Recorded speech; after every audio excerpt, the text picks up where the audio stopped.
We are taking a look at the best Marvel property. We have gone from 64 down to 32. This could be anything television, it could be anything movies. We've got some wild card picks in here. Everything else is ranked and rated based on the tomato meter of where it stands. All right, moving on. We've got my wild card, Spider-Man the animated series, going up against your favorite, Agent Carter. Agent Carter still wins. I still Um, say the animated series. Are you kidding me? It is the perfect introduction. It's such a great. If you were to just say, take a Marvel comic and turn it into something that you can put on the screen, that's Spider-Man the animated series. It's just a perfect translation. Copy paste. Agent Carter is so it has a soft spot for me in several ways. I love the 1940s aesthetic in general, not just in the show, but in general. Like it's my thing. My jacket that I'm wearing right now for the people who are watching this video is from 1943. I have a soft spot for it. I don't know if I want to use my Excelsior, but under protest, I will admit that Spider-Man is very influential. And listen, if Haley Atwell was in Spider-Man the animated series, it would win 100%. But um, yeah, yeah, we'll give it to that one. Oh my Uh, gosh, I know that that hurt you. I appreciate it. yeah, I All just right. Agent Sousa. He's such a good character. He's so cute. I know. Anyway, No, it's so it is. It's a really fun, really well done. I mean, if both of them are fun, and animated series is such a soft spot for me. sure, Agent Carter is incredibly fun to watch. sure. Okay, All okay. right. Next up, we've got kind of two sleepers that made it through. We've got Captain Marvel versus X-Men. Oh, the first X-Men, The first first X-Men, X-Men. Yeah, first X-Men. Yeah, yeah. and like, I'm glad we're both in agreement. We don't have to say much. Magneto was right. Um, Yeah. yeah, Still gonna put that on a shirt. like all even like the lamer parts of the first X-Men movie are still really cool. Like like Toad as a villain. Like why'd you pick Toad? But they picked Toad and cast Ray Park, who plays Darth Maul, to Yeah. do a bunch of cool like acrobatics and stuff. So even like the parts where if I was describing this movie to you and you didn't know anything about it, there's a villain named Toad, it would still be like even the lame parts are actually cool. You know what I mean? So yeah. Um I First wouldn't go X-Men. that far, but it beats Captain Marvel for me. Yes. Sure does. Sure does. Next. All right, kind of a tough one here. You get Endgame, Avengers Endgame versus Captain America and the Winter Soldier. Number two versus number seven. Winter Soldier wins. Winter Soldier wins. Winter Soldier wins. Are you serious? Yes. Endgame again is the perfect wrap up to everything that has come before, all the films, everything setting up the whole Uh, Infinity War, everything. I don't care what phase it's in. It is the ending. It is beautiful. You have a Tony Stark. I am Iron Man with the snap. Um, mhm. it's so absolutely it couldn't be better. The Let me. Russos, the way that they approached it to give every character a moment, they were like, if you're gonna go to this movie and you have a favorite character, we're gonna give that character a fun moment in this so beautifully I balanced. suppose that's fitting because Winter Soldier is also the Russos, I think. Yes, it is. Um, Yeah. but here's the thing: the Captain America Winter Soldier, when he's going on the run from a rogue agency inside the agency he knows, it's the same as this movie called 3 Days of the Condor from 1973 or five. I think it's five. Um, and there's this CIA analyst who goes on the run in New York City, and he has to survive for 3 days while the CIA is hunting him down. And it's so similar to Captain America Winter Soldier. And the main character in that movie is played by Robert Redford, who's the bad guy in Captain America Winter Soldier. So there's a bunch of like little connections to this An film, and it's one of my entirely favorite things. forgettable bad guy in Captain America and the Winter Soldier. That's Robert Redford. I don't care. The surprise moment when they snipe Fury through the window, and then they kill off his character, and that's the only character kill off fake out that I'm comfortable with in the entire MCU. Um, Hmm. and you're going with Endgame? I am. I'm still high on Endgame. Endgame Mm-mm. deserves the win. Maybe psychologically, I have unfinished business because I did get stood up on a date my senior year of high school to see this movie. But I'm going to Excelsior this one, and I say that Winter Soldier beats Avengers Endgame. Yeah, that's right. I did it because it's not universe ending stakes. It's just the like the political intrigue of it is just great. I think it's awesome. Even like the weird sci-fi elements of it are great. Like the we'll talk about it later, but yeah. What's next? All right, and then we get our number three versus number six here. Thor Ragnarok against X-Men Days of Future Past.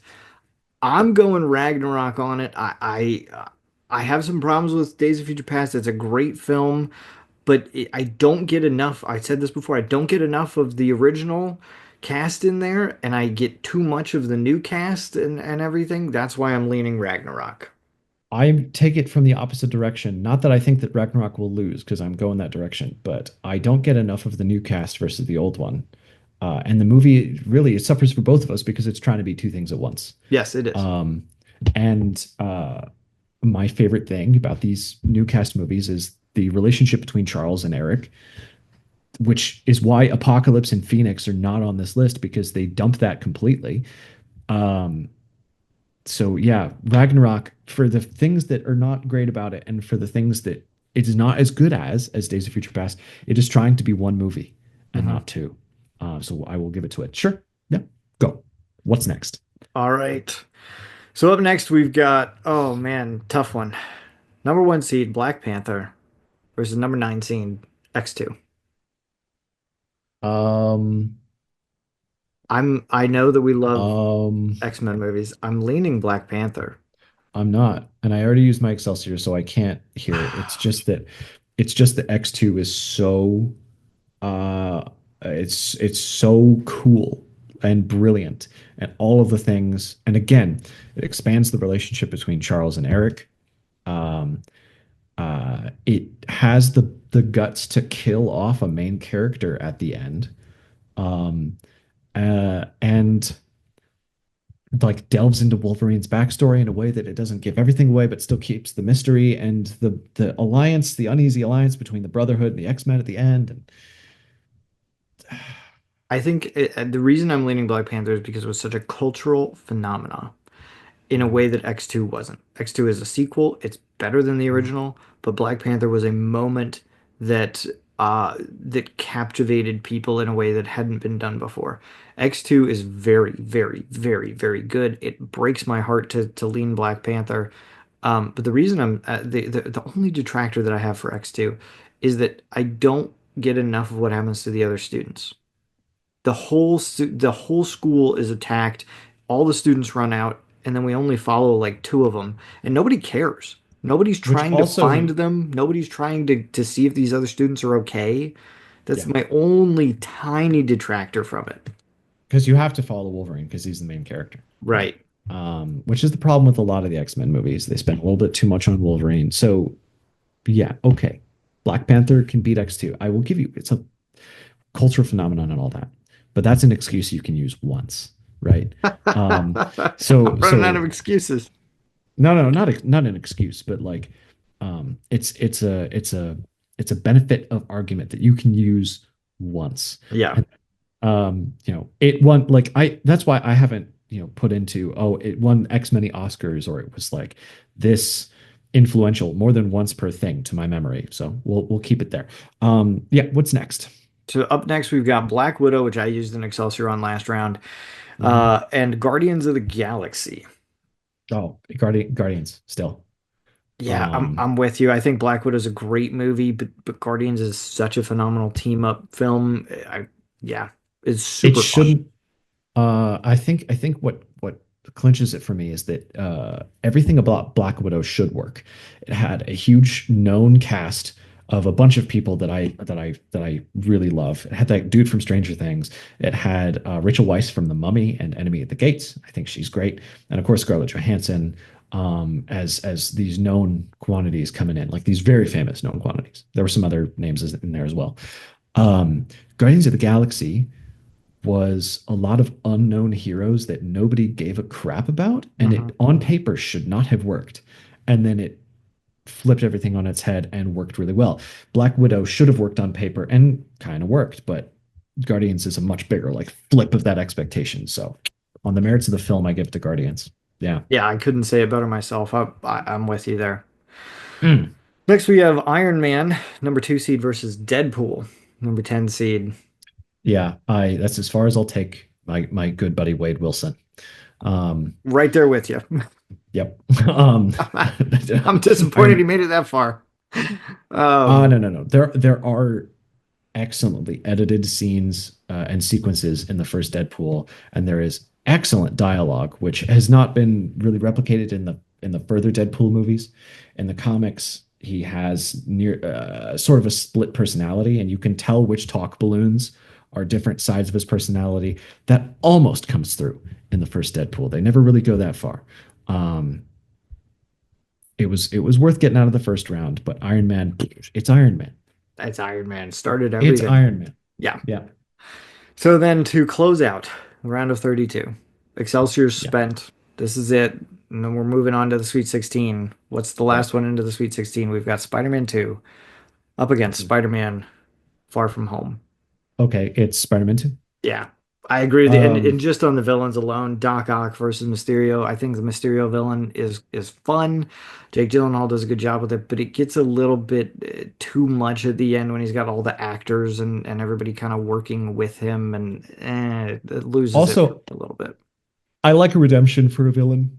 And Alfred Molina as Octavius, sort of coming around right before he dies at the end is fantastic. Yeah, I think it's great. Also, you have Tobey Maguire saying "pizza time" as like a meme that that pervade the cultural zeitgeist. That's not a reason for it to win here, but I think it's just fun. So Spider-Man 2 wins. Yep, Agreed.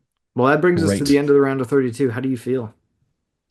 Um, I feel actually pretty good about the quality of these picks. Like if you asked me to pick like top 15 Marvel movies, I'd probably end up some or Marvel properties, I'd probably end up somewhere in here. There are some sleepers still. I think Amazing Friends is still on the list, It is. which we'll see where it ends up. But yeah, I feel okay. What about you? I feel good. I feel good. I do. I feel like knowing how we got here helps because if I just presented this list to somebody, they'd be like, "What are you talking about?" But it's not a ranking, it's a bracket, and those are very Yep. different things. There's So, no way that in a ranking Spider-Man and his Amazing Friends would get anywhere near no. this cream of the crop at the top.